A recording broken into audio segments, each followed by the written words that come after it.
Hey everybody, welcome back to my channel. I haven't been able to sit down and record anything in forever. It seems like forever. My life has been super duper busy, but I finally have a moment to myself and sit down and play a game, relax, and record something. Alright, so I chose this game. It's an indie game called Be You. It is a visual novel.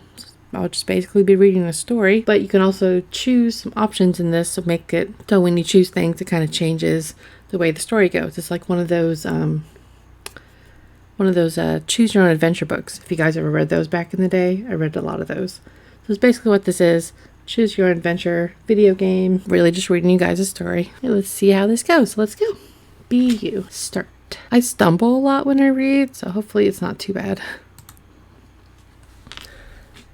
Spelling mistakes are not mistakes. They're little Easter eggs for you to find. See if you can find them all. How dare you think I'm bad at typing? I wasn't diagnosed as the most dyslexic person the doctor had met. That is complete slander. Today, I'm feeling green. Green is so much fun. The color of life, a warm spring day, so calming. Filled with the siren's call of nature, but under the surface there is so much rot, an infected cut. Okay. The eerie pallor on someone's face as they throw up, what we think of as the color of poison, and a radioactive meltdown. Nearly every Disney villain is enshrined in green when their big number comes. Contradiction, life and death, growth and decay. That's why green is so fun. I guess so. So that's how I'm feeling today. Green. How are you feeling? Oh, you can feel blue, green, red, pink, or black. I'm going to say I'm feeling blue. Blue and tired. What do you prefer, day, dusk, or midnight? I like midnight because that's when I'm sleeping. We're going to go with... I like to sleep. I don't get to do that enough. So I'm going to pick midnight because that's when I get to sleep. Bay, busk, midnight. What's your favorite book? Well, obviously, mermaid book, right? For every step to feel like you are walking on broken glass. That is the price for having feet. The Little Mermaid. Well, she did sacrifice a lot to get her feet. What gender are you? I'm a girl. Yeah, Lewis is too lazy to draw a boy and a girl character model. It's okay, Lewis. I'd be too lazy to do it too. Or am I just making a profound statement about how gender doesn't matter and we're all the same? We're not really all the same. Wait a second. I really should have just said that and not the lazy thing. Lewis, remember to go back and edit this out. Okay. Be you. You see a young person standing in their bedroom. Okay. I have a kitty in my room and it's dark. It must be midnight. Today is their 12th birthday, and this will be the most important day of their life. Okay, is it my life or their life? You are wondering about what present your dad will get you this year. Last year, you asked for a pet. Kitties, puppies, fishies? Definitely kitties. I am a cat person. Kitty cat? You love Mr. Fluffy Whiskers. I mean, his name is technically Jeff, but you always call him Mr. Fluffy Whiskers.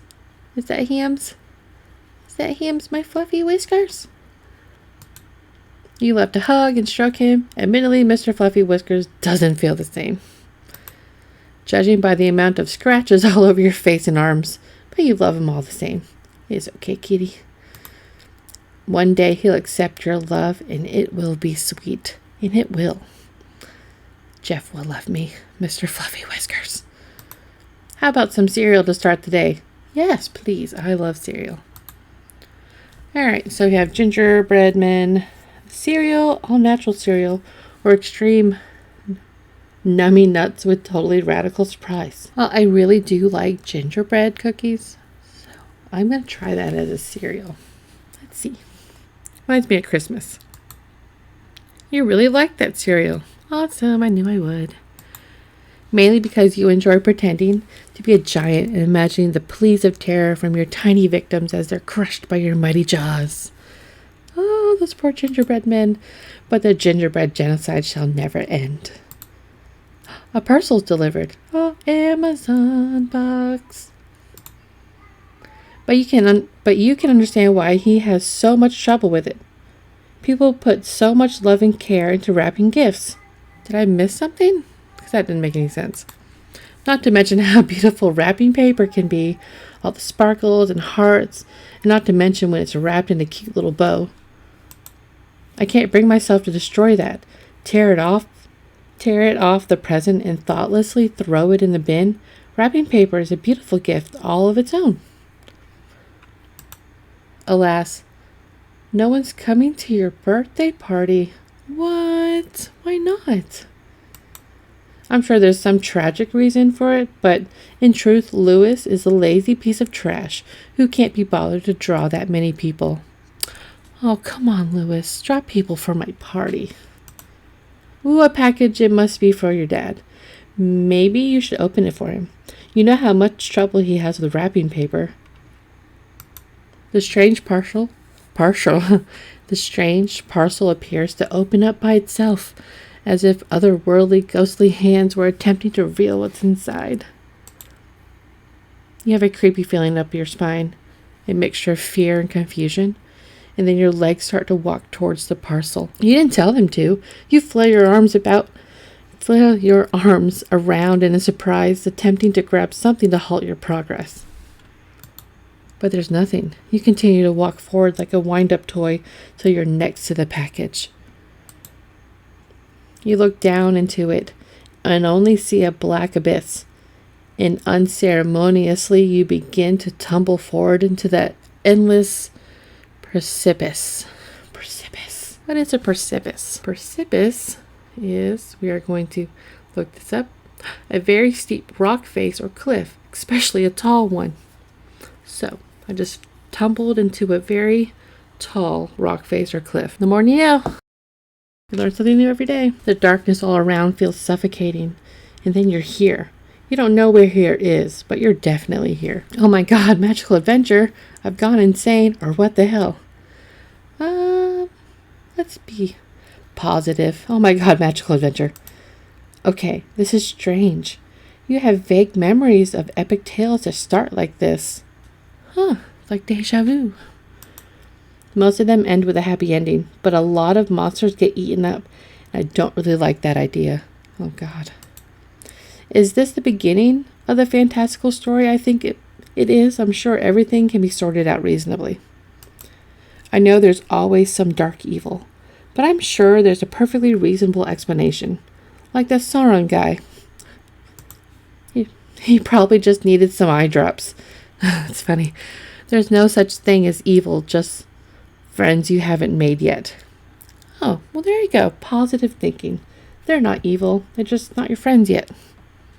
Let's go make some evil friends. Off in the distance you hear a noise. A faint whimper. You go to investigate. Wait a second. Should you have like a bunch of options and stuff? Forcing the player to investigate the thing with no options of whether to do it or not seems to defeat the purpose of the game. Sorry, I really should have thought of that. Here are your options. Okay, what's my options? Okay, so I can investigate the crime scene, or I can investigate the crime scene, or better yet, I can investigate the crime scene. Let's go with number 3. Now, out of your own free will, you decide to go and investigate the crying thing. God, freedom of choice is so much fun. You find a strange, sobbing creature. Aw, she's pretty. Cyclops girl. Alright, so we can console it, kick it, and scream avocados.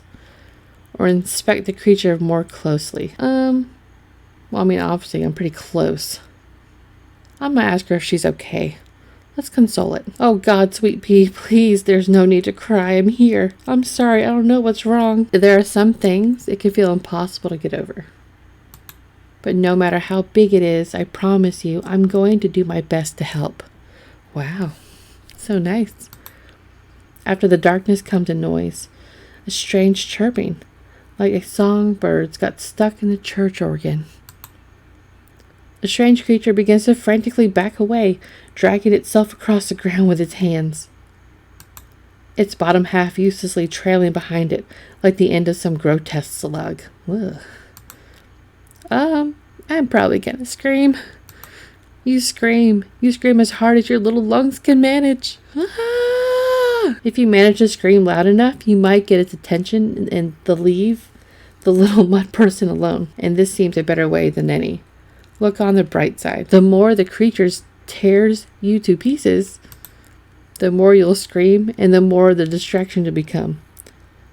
Wait, that isn't much of a bright side. A large, grotesque body slams into you, shortly after darkness consumes you. Jeez. You float into the darkness. There's nothing. Not the breeze on your skin. Not the echo of far-off laughter. Not even the beat of a heart. But then swimming out of the emptiness comes a small flame.